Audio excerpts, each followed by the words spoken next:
साथियों, स्वागत है आपका के ऑनलाइन एजुकेशन के इस प्लेटफॉर्म पर। दोस्तों, अपनी तैयारी की कड़ी को और आज आगे बढ़ाते हुए हम बात करने जा रहे हैं प्राचीन इतिहास के विषय में। और अभी तक अगर हम बात करें तो हमने प्राचीन इतिहास के विषय में काफ़ी चीज़ें कवर कर ली हैं। और अगर हम हड़प्पा सभ्यता और उसके बाद फिर वैदिक काल, महाजनपद काल, जैन धर्म, बौद्ध धर्म, सभी चीज़ों को हमने कवर कर लिया है। उसके बाद में आज हम जो शुरू करने जा रहे हैं टॉपिक, वो है मौर्य काल। और हम जानते हैं कि मौर्य काल अगर हम प्राचीन इतिहास के विषय में देखें तो सबसे उन्नत कालों में से एक है। और यहाँ से इतिहास की एक नई सी दिशा मिलती है। उसी दिशा को कैसे मिलती है, क्या परिवर्तन होते हैं, किस तरीके के सामाजिक परिवर्तन होते हैं, किस तरीके के राजनीतिक परिवर्तन होते हैं और किस तरीके के आर्थिक परिवर्तन होते हैं, इन सभी को हम जानने का प्रयास करेंगे।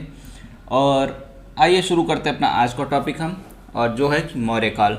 तो दोस्तों, फिर से आपका स्वागत है के ऑनलाइन एजुकेशन के इस प्लेटफॉर्म पर। और उम्मीद कर रहा हूं कि आप इस प्लेटफॉर्म को दूर से दूर तक पहुंचाने का प्रयास करेंगे, ज़्यादा से ज़्यादा लोगों तक पहुंचाने का प्रयास करेंगे। और जो मैं एक प्रयास कर रहा हूं उसको सफल बनाने में मेरा एक सहयोगी की भूमिका निभाएंगे। तो आइए फिर से स्वागत करते हैं आपका के ऑनलाइन एजुकेशन के इस प्लेटफॉर्म पर। दोस्तों, अगर हम मौर्य काल की बात करते हैं, यदि हम मौर्य काल की बात करते हैं तो हमको पहले ये देखना है कि हमको क्या क्या चीज़ें इसमें कवर करनी है, हमें क्या क्या चीज़ें इसमें कवर करनी है। तो आइए देखते हैं हमें क्या क्या कवर करना है।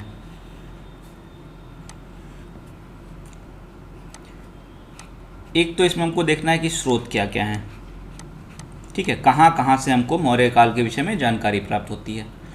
उसके बाद में हम देखेंगे कि मौर्य काल के शासक वगैरह किस तरीके से हुए, कौन हुए, राजनीतिक जीवन क्या था, इनके बारे में हम देखेंगे।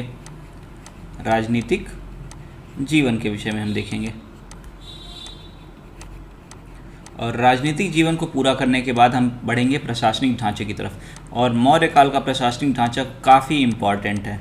और अगर हम आज के समाज से तुलना करें, आज के प्रशासनिक ढांचे से तुलना करते हैं मौर्य काल के प्रशासनिक ढांचे की, तो काफ़ी समानताएं देखने को मिलती हैं। और कह सकते हैं कि एक प्रशासनिक ढांचे की जो नींव है वो मौर्य काल ने ही रखी थी। उसके बाद में हम थोड़ा सा आर्थिक जीवन के विषय में भी देखेंगे, आर्थिक जीवन के विषय में। और एक बार हमारा आर्थिक जीवन कंप्लीट हो जाएगा तो फिर हम बढ़ जाएंगे किधर, सामाजिक जीवन के विषय में, सामाजिक जीवन के विषय में। तो आइए शुरू करते हैं दोस्तों अपना टॉपिक, जो क्या है मौर्य काल। और हम शुरू करेंगे सबसे पहले स्रोत से। तो स्रोत से हम शुरू करते हैं। और अगर हम जैसे बात करें कि मौर्य काल का समय कालखंड क्या है, तो हम जानते ही हैं कि जब इसका समय कालखंड 322 BC से स्टार्ट होके 185 BC तक, 185 BC तक जाता है। तो आइए देखते हैं कि किस तरीके से क्या क्या परिवर्तन होते हैं। स्रोतों से हम शुरुआत करते हैं, किस तरह कहाँ कहाँ से हमें जानकारी प्राप्त होती है। तो दोस्तों, अगर हम स्रोत की बात करें तो हम अभी तक जो हम पढ़ते आ रहे हैं, हमारे पढ़ने में क्या थे, स्रोतों में वही हुआ करते थे जो सचिन और सौरभ वाली जोड़ी होती थी। कौन सी जोड़ी, सचिन और सौरभ की कौन सी जोड़ी, पुरातात्विक साक्ष्य, पुरातात्विक साक्ष्य। और दूसरे कौन से हमारी जोड़ी में होते थे, एक सौरभ गांगुली होते थे। जैसे ओपनिंग बैट्समैन ये होते थे, वैसे ये स्रोतों के ओपनिंग प्लेयर होते थे। लेकिन जब हम मौर्य काल में आते हैं तो एक तीसरा ओपनर भी इसमें आ जाता है, ठीक है, तीसरा ओपनर भी आ जाता है सहवाग की तरह। और हमको कौन मिलता है, हमको एक और स्रोत मिलता है जानकारी का, और वो जानकारी का स्रोत है विदेशी विवरण, विदेशी विवरण। तो इस तरीके से हमको अगर हम बात करें कि हमको मौर्य काल के समय में कहाँ कहाँ से जानकारी मिलती है, तो कुल 3 स्रोतों से मिलती है। एक पुरातात्विक, पुरातात्विक विभिन्न प्रकार के अभिलेख, शिलालेख बनवाए गए थे इस समय, हमको बहुत अच्छे से हम जानते ही हैं, काफ़ी हमने सुन भी रखा है, ठीक है। और अगर हम साहित्य की बात करें तो हम इस समय जानते हैं कि काफ़ी भाषा का काफ़ी विचार हो चुका था, लेखन का काफ़ी विचार हो चुका था, लेखन, भाषा, साहित्य, इन सब का काफ़ी प्रचार हो चुका था। अब तक इन सभी का काफ़ी क्या हो चुका था, प्रचार हो चुका था। और इस तरीके से अगर हम बात करें तो इस समय तक पहुंचते पहुंचते काफ़ी साहित्यों का रचना हो गई थी, और आगे भी ये क्रम जारी ही रहा। और इनसे हमें काफ़ी जानकारी प्राप्त होती है मौर्य काल के विषय में। और यदि जैसे हम विदेशी विवरण की बात करते हैं तो इस समय कई विदेशी यात्री भी यहाँ पे आए थे, कई विदेशी यात्री आए थे, और इन विदेशी यात्रियों ने अपने जो साहित्य लिखे उनमें कहीं ना कहीं मौर्य काल के विषय में भी वर्णन किया है, जिससे हमको मौर्य काल के समय में पता चलता है। तो आइए थोड़ा सा जानने का हम प्रयास करते हैं कि कैसे कैसे क्या है। तो यदि हम जैसे दोस्तों अगर हम बात करते हैं कि साहित्यिक स्रोतों की, यदि हम बात करते हैं साहित्यिक स्रोतों की, तो देखते हैं इसमें कैसे होता है। तो एक चीज़ तो है क्या, इस समय ना एक हुआ करते थे कोच, और वो कोच कौन थे? कौटिल्य। ठीक है, जो भी कोच आप समझते हो कि बहुत बढ़िया है, चाहे किसी भी टीम का, किसी भी गेम का, आप उसको ये मान सकते हैं, और कौटिल्य से बढ़िया कोई कोच हो नहीं सकता। ठीक है, तो जिनको चाणक्य के नाम से भी हम जानते ही हैं। तो अगर हम बात करें तो कौटिल्य ने अर्थशास्त्र की रचना की थी, अर्थशास्त्र की रचना की थी। ठीक है, और यह अर्थशास्त्र अपने आप में एक संविधान है, अपने आप में एक संविधान है। और दोस्तों जैसा हम जानते ही हैं, हमारा भी एक संविधान है, आज़ादी के बाद हमारा भी एक संविधान बना है। तो अगर हम बात करें संविधान में क्या होते हैं, नियम निर्देशन ही तो होते हैं, किस तरीके से लोगों को जीवन यापन करना चाहिए, क्या सुविधाएं सरकार प्रदान करेगी, किस तरीके से देगी लोगों को। ठीक है, ये सारी चीज़ें नियम निर्देशन में होते हैं। ठीक है, तो वही चीज़ क्या है, ये संविधान किसका है? अर्थशास्त्र में, जिसमें शासन से संबंधित, राज्य व्यवस्था से संबंधित, राजा के दायित्व से संबंधित सभी जानकारियाँ हमें उपलब्ध होती हैं। तो अगर हम साहित्यिक स्रोत की अगर हम बात करते हैं तो मौर्य काल के साहित्यिक स्रोत को दो भागों में हम बांट सकते हैं। किसमें किसमें? एक है लौकिक, एक है लौकिक, और दूसरा कौन सा है? धार्मिक। धार्मिक। अब ये लौकिक और धार्मिक हमने क्यों माना, दो अलग अलग कैसे, ये भी तो जानना पड़ेगा ना, खाली इतने से तो काम चलेगा नहीं। तो आइए देखते हैं कैसे जानते हैं। दोस्तों क्या है कि आप जानते ही ना कि इस समय बौद्ध धर्म भी आ गया था, बौद्ध धर्म भी था ना, बौद्ध धर्म था, जैन धर्म था, जैन धर्म भी आ गए थे, और अनेक धर्म विषयों पर भी पुस्तकें लिखी जा रही थी। इनकी भी अपनी पुस्तकें लिखी गई थी, और अन्य धर्मों जैसे हिंदू धर्म की, ब्राह्मण धर्म के उपनिषद वगैरह भी लिखे गए थे। तो धीरे धीरे क्या कह सकते हैं कि इन जैन और बौद्ध धर्म के और थोड़ा बहुत जो पुराण वगैरह हुआ करते थे, जो पुराण वगैरह हुए थे, इनसे भी हमको किसके विषय में जानकारी मिलती है? मौर्य काल के विषय में। इनसे भी हमें मौर्य काल के विषय में जानकारी मिलती है।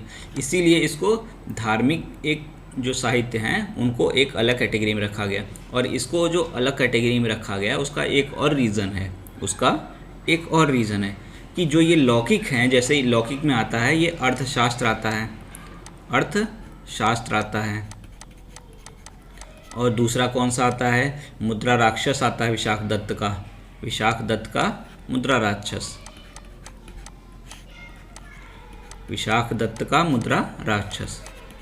तो ये इसमें आते हैं। तो अगर जैसे हम बात करते हैं किसकी, अर्थशास्त्र की अगर हम बात करते हैं इसकी, और ये धार्मिक साहित्यों की अगर हम बात करते हैं, तो इन दोनों में एक अलगाव है, इन दोनों में एक अलगाव है। ठीक है, और जो कौटिल्य का अर्थशास्त्र है, जो कौटिल्य का अर्थशास्त्र है वो धर्म से अलग है, वो धर्म को राज्य व्यवस्था से नहीं जोड़ता है, धर्म को राज्य व्यवस्था से अलग करके देखता है। ठीक है, तो इस तरीके से हम कह सकते हैं कि जो हमारी रचनाएं हैं लौकिक और धार्मिक, वो अलग अलग उद्देश्यों से की गई हैं, अलग अलग उद्देश्यों से की गई हैं, परंतु उनसे हमें जानकारी किसके विषय में मिलती है? मौर्य काल के विषय में जानकारी हमें प्राप्त होती है। ठीक है, तो आगे थोड़ा सा और हम बढ़ते हैं। अगर हम बात करते हैं किसकी? पुरातात्विक साक्ष्यों की। थोड़ा सा अगर हम पुरातात्विक साक्ष्यों की अगर हम बात करते हैं तो इसमें तो आप जानते ही हैं, अभिलेख, शिलालेख कई प्रकार के प्राप्त हुए हैं, शिलालेख, इस तरीके के बहुत सारे पुरातात्विक साक्ष्य हमको प्राप्त हुए हैं। ठीक है, और जहाँ तक बात रही विदेशी विवरण की, जहाँ तक बात है विदेशी विवरण की, तो जब अलेक्जेंडर ने भारत पर आक्रमण किया था, अलेक्जेंडर ने भारत पर आक्रमण किया, कहाँ पर? भारत पर। भारत पर आक्रमण किया था तो अपने साथ वो कई सारे इतिहासकार भी लेके आया था, जैसे स्ट्रोबो, उसके साथ में कई इतिहासकार धीरे धीरे आते रहे थे यूनान से। स्ट्रोबो हो गया, जस्टिन हो गया, ये धीरे धीरे करके, जरूरी नहीं कुछ समय काल से, लेकिन ये इनके आने का क्रम चालू हो गया था। स्टार्क, मेगास्थनीस, इस तरीके के कई इतिहासकार, जो दार्शनिक कह लीजिए, ये धीरे धीरे आते रहे थे समय समय पर भारत में, और इन्होंने भी रचनाएं की। जैसे मेगास्थनीस की पुस्तक इंडिका है, और उससे भी हमको मौर्य समाज के विषय में जानकारी मिलती है। और इन लोगों ने, स्ट्रोबो, जस्टिन, स्टार्क वगैरह ने चंद्रगुप्त मौर्य के विषय में वर्णन किया है। तो इनसे भी हमको क्या मिलता है? किसके विषय में जानकारी प्राप्त होती है? मौर्य काल के विषय में हमको इनसे भी जानकारी प्राप्त होती है। तो ये हमारे क्या होते हैं? जो हमारे स्रोत हैं उनके विषय में हम जानकारी प्राप्त करते हैं इनसे, ठीक है। और वो तीनों स्रोत कौन कौन से हो जाते हैं? साहित्यिक, पुरातात्विक और विदेशी विवरण। आइए अब थोड़ा सा और आगे बढ़ते हैं और थोड़ा सा हम बात कर लेते हैं कौटिल्य की।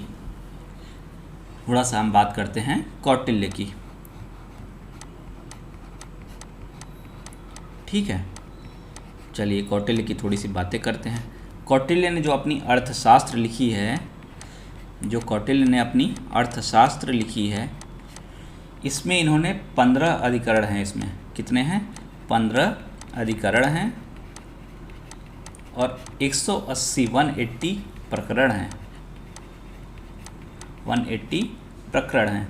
और ये जो अर्थशास्त्र है, इसका 1909 में 5 से 9 के बीच में जो पंडित श्याम शास्त्री एक इतिहासकार हुआ करते थे, इन्होंने इसे संकलित किया और प्रकाशित किया। तो इसका जो प्रकाशित जब इन्होंने किया ना, तो जब उस समय क्या था, अंग्रेज भारत में हुआ करते थे 1905-9 के पास में ये अंग्रेज हुआ करते थे ना।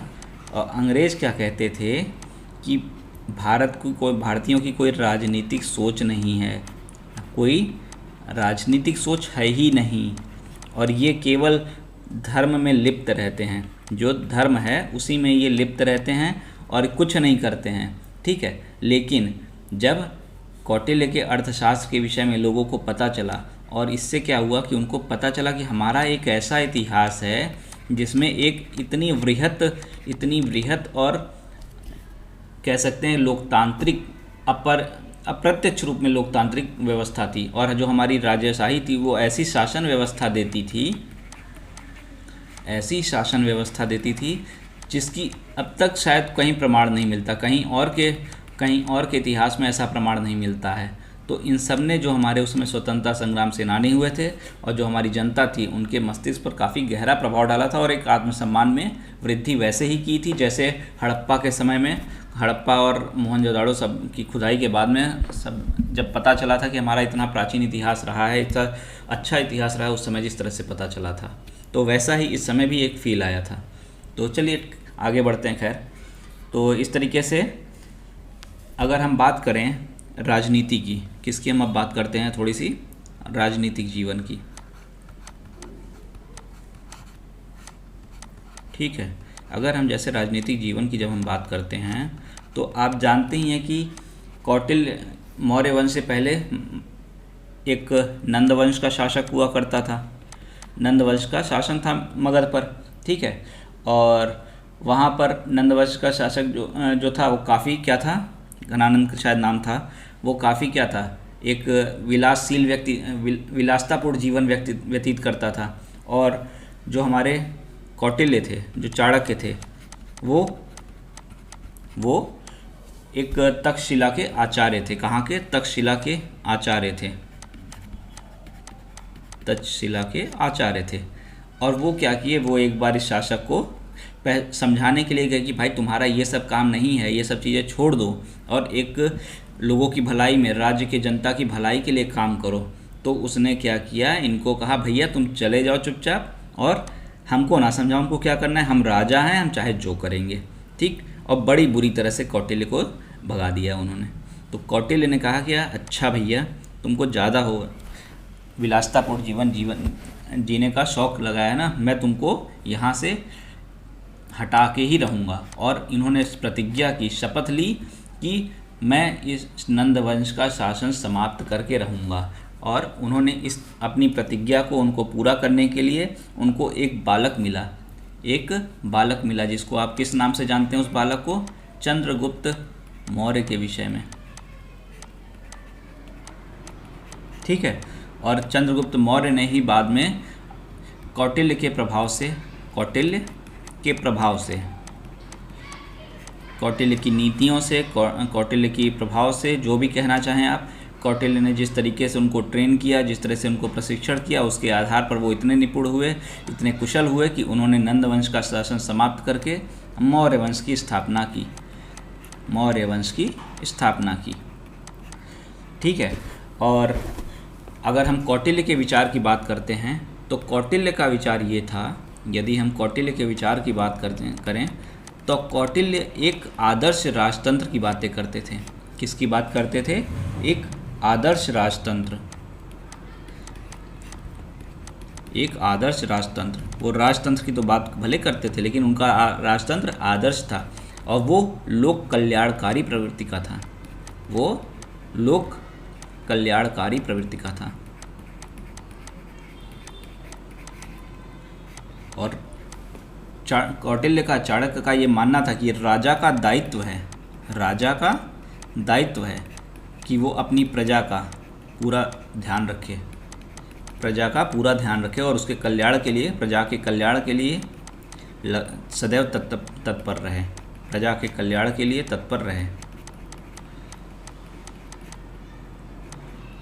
रहे। और यही कौटिल्य ने अपने, जब उन्होंने शासन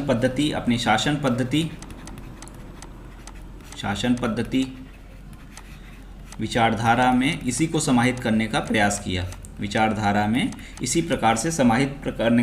किया, और इस तरीके से उन्होंने समाज को भी डेवलप करने का प्रयास किया। और चंद्रगुप्त मौर्य की बात करें, चाहे बाद में अशोक की बात करें, या फिर अगर हम अशोक के पिता बिंदुसार की बात करें, तो वो इसी जो विचारधारा की पद्धति पर आगे भी बढ़ते रहे। और यही कारण है कि मौर्य काल को एक बहुत ही उन्नत काल के समय से भी माना जाता है। तो आइए और हम थोड़ा सा आगे बढ़ते हैं। ये तो हो गई बातें कि किस तरीके की विचारधारा थी कौटिल्य की। तो अगर जैसे हम चंद्रगुप्त मौर्य की बात करते हैं, तो चंद्रगुप्त मौर्य जो है, उसको कई नामों से पुकारा जाता था। चंद्रगुप्त मौर्य को कई नामों से पुकारा जाता था। जैसे कि हो गया, उसको कुछ लोग कुलहीन मानते थे कि जैसे जंगल में ही एक तरह से उनको मिले थे, चाणक्य से मिल गए थे वो, और चाणक्य ने इनको ले लिया था। और कुछ जो विदेशी यात्री इनको सैंड्रोकोट्स के नाम से जानते थे। और विलियम जोन्स ने पहली बार कहा कि सेंड्रोकोट्स है वही कौन है? चंद्रगुप्त मौर्य है। जो गंगाधर है वही शक्तिमान है। ये कौन पहले बोला?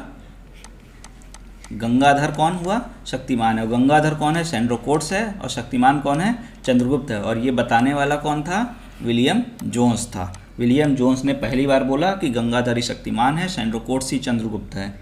ठीक है। और अगर हम बात करें तो इस समय कई यूनानी आक्रमण होती है। यूनानियों ने आक्रमण किया था और उनको पराजित कर दिया। किसने? चंद्रगुप्त मौर्य ने पराजित किया। ठीक है। और सेलुकस जो सीरिया का शासक था। सेलुकस कौन था? सीरिया का शासक। ठीक है। और वो क्या करता था? सेलुकस जो है ना, अपने आप को सिकंदर का उत्तराधिकारी कहता था कि हम सिकंदर के उत्तराधिकारी हैं। इसने आक्रमण किया। जब आक्रमण किया तो बने तो थे सिकंदर के उत्तराधिकारी, लेकिन बात ये हुई कि जब ये पहुँचे चंद्रगुप्त मौर्य के पास तो चंद्रगुप्त मौर्य ने इनको हरा दिया। ठीक है, चंद्रगुप्त मौर्य ने इनको हरा दिया। और हालांकि युद्ध के विषय में हमको जानकारी नहीं मिलती है, युद्ध की जानकारी तो नहीं प्राप्त होती है, लेकिन ऐसा माना जाता है कि युद्ध हुआ और उसमें इन्होंने पराजित किया था, क्योंकि इन्होंने एक संधि की बात सामने आती है, एक संधि की बात सामने आती है, और जिसमें चंद्रगुप्त को जो अफ़गानिस्तान का क्षेत्र है, चंद्रगुप्त को जो अफ़गानिस्तान का क्षेत्र है वो प्राप्त हुआ। वो उस समय जो सीरिया के नियंत्रण में था, सेल्यूकस के नियंत्रण में था, उसको अफ़गानिस्तान को दे दिया गया। और साथ ही जो हिंदू कुश तक साम्राज्य इस तरीके से क्या हुआ, हिंदू कुश तक, चंद्रगुप्त मौर्य का साम्राज्य हिंदू कुश तक फैल गया। और उसके साथ ही ये सेल्यूकस था, उसके साथ ही ये जो सेल्यूकस था, इसने अपनी पुत्री का विवाह भी किया किससे, चंद्रगुप्त मौर्य से। तो अब इतना सब हो रहा है, बेटी की शादी कर दे रहा है, अपना एरिया भी दे दे रहा है, तो हारा होगा तभी तो, भले युद्ध का प्रमाण दें चाहे न दें, इतिहासकार भी बहुत चीज़ों को छुपा ले जाते हैं और उस समय हो सकता है वर्णन ही ना किया हो इस चीज़ का। खैर वो सब अलग बातें हैं, लेकिन कुल मिलाकर हम माने तो इसके बाद में क्या हुआ, हिंदू कुश तक उसका साम्राज्य फैल गया।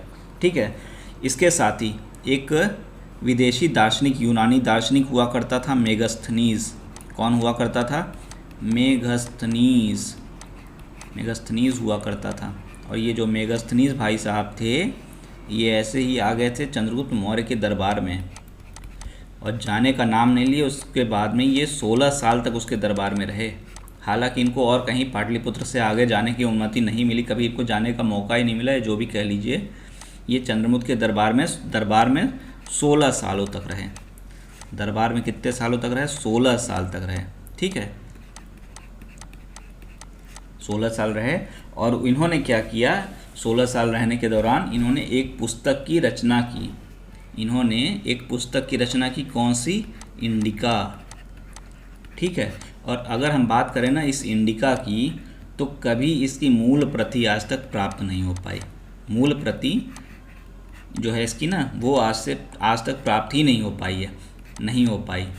लेकिन इसको जिन लोगों ने पढ़ा, जिन लोगों ने उसको समझा, वो लोग क्या किया, इसके आधार पर इसकी जो जानकारियाँ थी उसको उन्होंने अपनी पुस्तकों में एक रेफरेंस की तरह से, कि हमने इंडिका से हमको ये पता चलता है कर करके, अपनी अन्य पुस्तकों में इसके बारे में लिखा, जहाँ से हमको इनडायरेक्ट वे में, हमको भले डायरेक्ट इंडिका से नहीं लेकिन इनडायरेक्ट वे में ही मौर्य काल के बारे में पता चलता है। मौर्य काल के बारे में पता चलता है। ठीक है, और इस तरीके से अगर हम बात करें तो इंडिका की, अगर हमें अभी तक कभी शायद वो कहीं समुद्र वगैरह में खो गई थी या जो भी रहा हो, वो मूल, और ये इन लोगों को जानकारियाँ इतनी समय तक कैसे याद रही, क्योंकि वो हम लोग की तरह नहीं होते थे, वो काफ़ी इंटेलिजेंट थे। हम लोगों ने अपनी इंटेलिजेंसी इधर उधर की चीज़ों में मार रखी है, और ये फालतू के काम नहीं करते थे, इसलिए बहुत इंटेलिजेंट होते थे। इन्होंने पढ़ा, उसको याद रखा और उसको फिर दूसरी बुक्स में कन्वर्ट कर दिया। तो इस तरीके से भले ही हमको मूल प्रति नहीं प्राप्त हुई इंडिका की, लेकिन इंडिका के बारे में जानकारी प्राप्त हो जाती है। और इंडिका में, अपनी पुस्तक में, उसने पाटलिपुत्र के बारे में काफ़ी कुछ लिखा है और कहा कि पाटलिपुत्र एक बहुत ही अद्भुत नगर था। साथ ही अगर हम जैसे चंद्रगुप्त मौर्य की बात करें, तो चंद्रगुप्त मौर्य ने दक्षिण में भी विजय प्राप्त की। ये मगध वगध तक ही सीमित नहीं रहा, उत्तर तक, ये दक्षिण में भी पहुंच गया, बहुत तेज था। दक्षिण में भी विजय प्राप्त की। अब दक्षिण में विजय प्राप्त की, वही कहानी है कि आपने कह दिया दक्षिण में विजय प्राप्त की, कैसे पता चला, खाली कुछ तो बेसिस होगा ना। तो दक्षिण में जो तमिल ग्रंथ हैं कर्नाटक वगैरह के, उनमें एक अहनावुरु नाम से एक तमिल ग्रंथ है, जिसको संगम ग्रंथ के नाम से भी जानते हैं। ठीक है, उसमें वर्णन है चंद्रगुप्त के विजय का, उसमें चंद्रगुप्त के विजय के बारे में इससे पता चलता है। और उसका चंद्रगुप्त का जो दक्षिण का विस्तार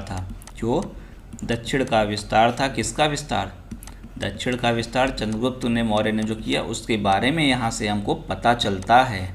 ठीक है, तो इस तरीके से चंद्रगुप्त ने काफ़ी विस्तार किया अपने साम्राज्य का, और एक काफ़ी बृहद साम्राज्य की नींव रखी थी। और अगर हम बात करें उसके धर्म के मानने की, तो शुरू में चंद्रगुप्त वैष्णव धर्म को मानता था। शुरू में चंद्रगुप्त क्या करता था, स्टार्टिंग में किस धर्म को मानता था, वैष्णव धर्म को मानता था, वैष्णव धर्म को मानता था। ठीक है, और वैष्णव धर्म को मानता था। और बाद में क्या हुआ, इसने लेटर में क्या किया, इसने स्वीकार कर लिया एक तरह से जैन धर्म को। किसको स्वीकार कर लिया, जैन धर्म को।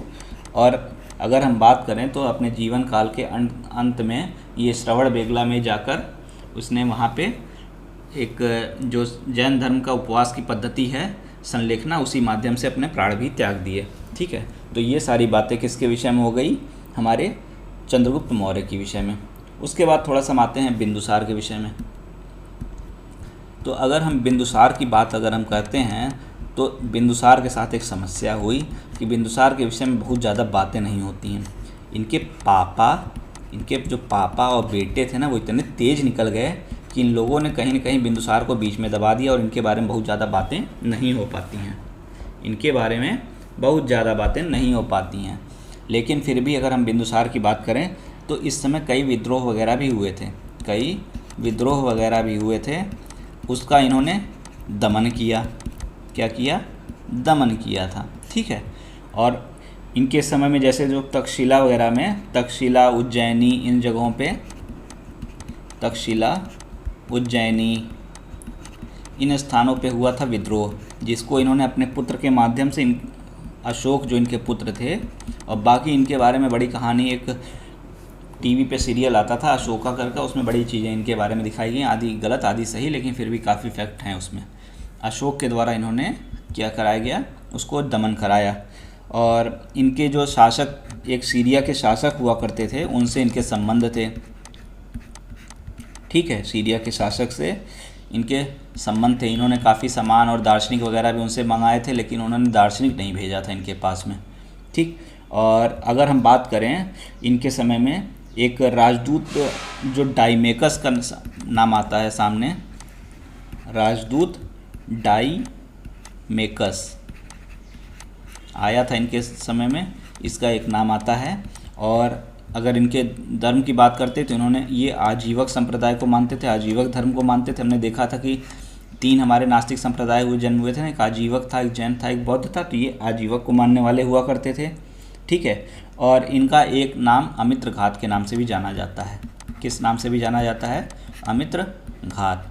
और अब हम यहाँ पे आज हम रोकते हैं और नेक्स्ट पार्ट में हम शुरू करेंगे इनके बेटे के बारे में। किसके बारे में, इनके बेटे के बारे में, जिसके बारे में पूरी दुनिया जानती है, अशोक के बारे में। इनके बेटे को पूरी दुनिया अशोक के नाम से जानती है, उनके विषय में हम बातें करेंगे। अशोक एक महान सम्राट कैसे थे, क्यों महान सम्राट थे। अगर हम भारत के इतिहास के विषय में बात करें तो सिर्फ 2 महान सम्राटों की बात होती है, एक अकबर और एक अशोक। इन्हीं को द ग्रेट कहा जाता है। और इसका कुछ कारण है जो इन्हीं दोनों को इतना ग्रेट, महान कहा जाता है।